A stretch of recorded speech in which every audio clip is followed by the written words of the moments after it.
Hello, everybody, and welcome to EU League. It's playday number 1 of 2022, and we're here to set you on the right track. First up, big kudos to the team that made that video.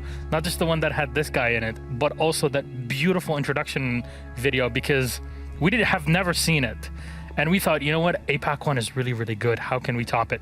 EUL always comes out on top. EUL is always better than every other region. Unless we're at LAN, and then we suck. Well, we're going to have a chat about that, actually. First of all, I'm Milosh, your host for the show. But with me here is an old man retired from play, at least for now. His name is Fabian, right? Something like that. So, Fabian, Yeah. jokes aside, how are you feeling now? Well, I'm really happy to be at the retirement home. It's always a good time with you guys. Between Tengu and now you. Oh, man. We all end up doing something behind the scene after. And now we're in the retirement home, both of us. On camera itself. And two of the other ones are back at stage, so can't be too unhappy, can we? Yeah, definitely so. Well, here we are, and we're going to talk to you about Europe. We got Fresh waiting for us on the analyst desk, so don't you worry, he's not going anywhere. We'll sit down and chat about things relevant to this Playday. But before we start talking about the Playday itself, we wanted to talk about kind of what's happened leading up to this point for EU teams and what have been some changes to the league and what things we can expect in the near future. So how about we kick off with our beginning of it all? The Invitational. The Invitational is something perfect to set up for EU League because the mascot for the EU League is the Phoenix, right? Is the sign of death and rebirth. Same thing for Invitational. It's the end of the last year and the beginning of the new one. And Invitational 2022 was a not too bad of a tournament for EU teams. So let's take a look at the groups, first of all, and what they looked like and what Fabian thinks about these groups and the EU players that got out of them. I mean, the biggest surprise is obviously BDS going out, even though they had to play with their coach for a bit. But it's overall a quite disappointing event, I would say, for EU as a whole. We didn't really perform well whatsoever, I wouldn't say. I mean, the only team that I would say held the standard that I'm expecting of us, and as a European region and previous player of it, I would say was Empire. But that obviously is something we come to when we see the playoff bracket. But other than that, Rogue did all right. I was a bit surprised by them, and then other than that, it's kind of just disappointing.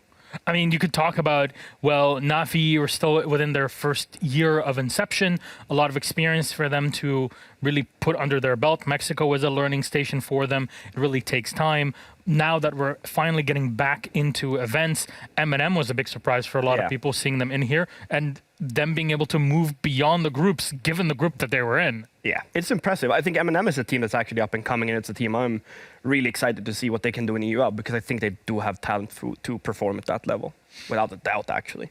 Definitely so. Something to look into. Though our bracket at the finale going on from groups in the second stage of playoffs up until our grand final.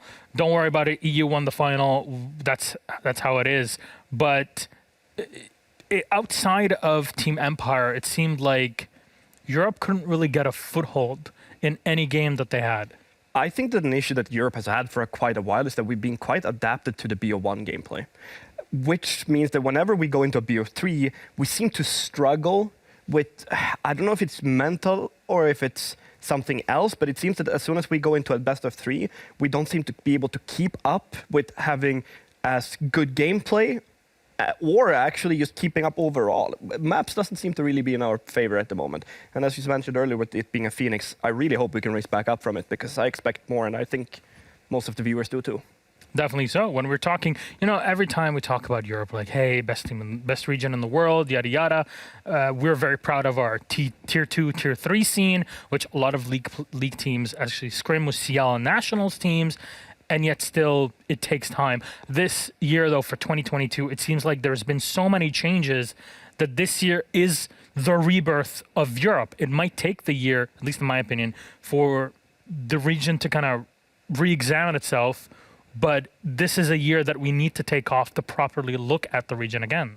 Yeah, we need to rewatch whatever we've been doing completely and see what it is that is putting us aside from the others. It's kind of again, I come back. It's the one word that pops up into my head for entire 2022 or 2021 for Europe. It's just disappointing. I wish I could tell you exactly what it was and why, but it just keeps popping up. It seems like EU teams themselves can't really tell exactly what has been the problem to fix. I don't think they can, because we're making changes player-wise, left, right, and center. I mean, there's more changes now than probably we've ever seen True. in the league for this stage coming up. But yeah, I just hope it's time for us to get back to where we belong, and that's on top. And we haven't been there since, well, I last won something, I guess. So that's quite. You can tell it's been a while. Since Yeah, those times. I can even ego you guys 2 years back in time. That's how long ago since we were good. I can ego all the casters many years back too. Yeah, but that's just because you're old. I actually have gray hairs from all of this. Probably because you had to work with me.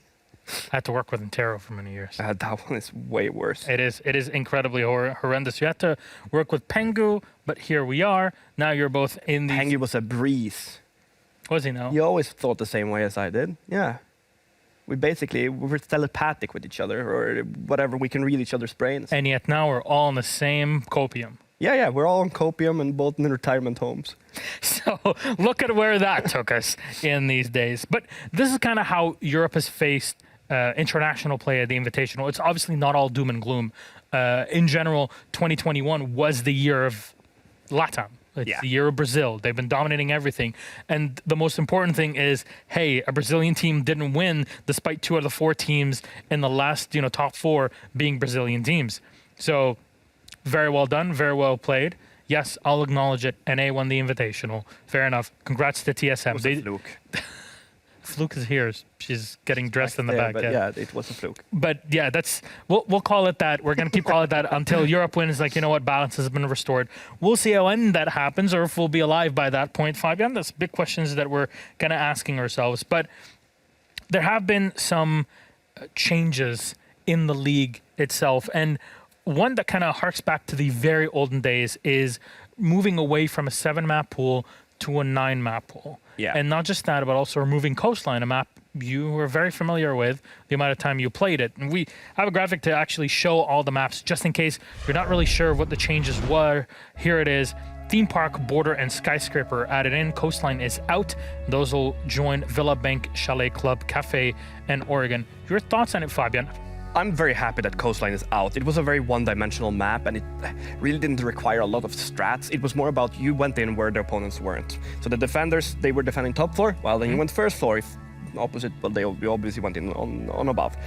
The new maps, however, are good. I think the Theme Park is a very obviously a big map in the map itself, but it has a lot of strategical depth to it. There's a lot of different takes that you can make. There's a lot of vertical you can do. There's just so much depth to it, and I think it's a very good map. It's very defender favored. Hopefully we can see that turn a little bit, both with, well, what's coming up with the attacker repick, but also because people get to know it a bit better. I think that was one of the weaknesses of the map before, and why it got removed earlier. People didn't like to practice it or play it. Coming up to Border, I do think that Border is suffering a little bit from the same issues as Coastline. A lot of the work for the attackers can be done from outside the map.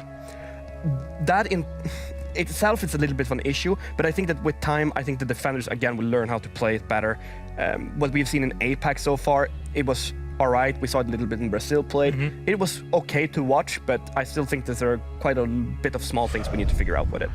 And then coming up to Skyscraper. Skyscraper is probably my favorite map of the new ones that have come. Really? Yeah, it might sound a little bit odd, but I think the Skyscraper and the rework of it is, from the perspective of what I've played it, it's very enjoyable to play. And therefore, I think that even if it's enjoyable on a casual basis, obviously ranked is nowhere close to what EUL or any tier 3 practices for that matter, but it has a lot of different things that you can do on that map as well. And I think that the bomb sites have been reworked into a position where all 4 bomb sites are viable, which I think makes for the best sort of map. Yeah, in the beginning, you might see in the first few play days where, much like Border and you saw Skyscraper and APAC, the teams will play the same as it was played in the past. And then as the stage progresses, and especially when you head into stage 2 of the year, that new strategies will start coming up and actually utilizing all the operators that are now available in play since last that map was. And Skyscraper has not been played since 2018. Yeah, it's been a long time since then. So reintroducing it with the changes, it's going to take time. Obviously, the first thing people are going to do is that we're just going to play Geisha all the time. And now, well, actually, you have more options, but you have to learn how to play them. And yeah, there's just options. That's a good thing. There's a lot of stuff to it, and I think it's going to be a very interesting map as well, because I think that is probably the map that we have figured out the least so far. Fair. Border is much more like its previous border, so I don't think the border has too much changes. However, Skyscraper has hell a lot of them.